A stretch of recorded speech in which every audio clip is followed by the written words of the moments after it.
ನಾನು ಪ್ರಜಾಕ್ಕೆ ಏನು ಹೇಳ್ತಿದ್ದೀನಿ, ನನ್ನ ಕೆಲಸ ನಾನು ಮಾಡ್ತೀನಿ, ನಿಮ್ಮ ಜವಾಬ್ದಾರಿನೂ ಇದೆ ವೋಟರ್ ಆಗಿ.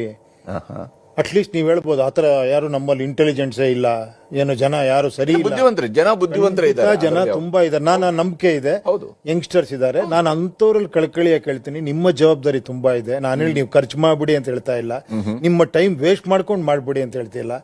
ದಿನಕ್ಕೊಂದು 5 ನಿಮಿಷ ಅಥವಾ ವಾರಕ್ಕೊಂದು 10 ನಿಮಿಷ ಒಂದು ವಿಡಿಯೋ ಮಾಡಿ, ನಿಮ್ಮ ಪಕ್ಕದಲ್ಲಿರೋರ್ಗೆ ಹೇಳಿ ಈ ವಿಷಯನ, ಈ ವಿಚಾರ ಚರ್ಚೆ ಮಾಡಿ, ಪೊಲಿಟಿಕಲ್ ಅವೇರ್ನೆಸ್ ಬೆಳೆಸ್ಕೊಳ್ಳಿ. ನಿಮ್ಮಿಂದ ಮಾತ್ರ ಬದಲಾವಣೆ ಸಾಧ್ಯ, ನನ್ನಿಂದ ಸಾಧ್ಯ ಇಲ್ಲ ಅಂತಾನೆ ಹೇಳ್ತೀನಿ. ಆ ಬದಲಾವಣೆ ತಂದ್ರೆ, ಅವ್ರೇನ್ರ ಆ ಬದಲಾವಣೆ ತಂದ್ರೆ, ನನಗೊಂದು ಕೆಲಸ ಕೊಟ್ರೆ ನೀವ್ ಏನೇನು ಕೇಳ್ತೀರಿ ಎಲ್ಲವನ್ನೂ ಮಾಡ್ತೀನಿ ನಾನು. ಜನರ ಸೇವಕ, ಜನರ ನಾಯಕ, ಜನರ ನಡುವೆ ಬರಬೇಕಾದ ಅವಶ್ಯಕತೆ ಇಲ್ವಾ ಹಾಗಾದ್ರೆ? ಅಲ್ಲ, ಇಲ್ಲಿದೆಯೋ ಇಲ್ವೋ? ಈಗ ನಾನು ಹೇಳ್ತಿರೋ ಕಡೆ ಅವಶ್ಯಕತೆ ತುಂಬಾ ಇದೆ, ಕರೆಕ್ಟ್ ಅಲ್ವಾ? ಇವಾಗ ಒಂದೆಲ್ಲೋ ನಾವು ಎಷ್ಟೋ ಕಡೆ ನೋಡಿದೀವಿ, ಎಲ್ಲೋ ಚಾವಡಿ ಎಲ್ಲ ಕಿತ್ಕೊಂಡ್ಬಿಡ್ತಿದೆ, ಮಕ್ಕಳೆಲ್ಲ ಹೊರಗೆ ಕೂರಿಸಿದ್ದಾರೆ ಸರ್ಕಾರಿ ಶಾಲೆಗಳಲ್ಲಿ ಅಂತ.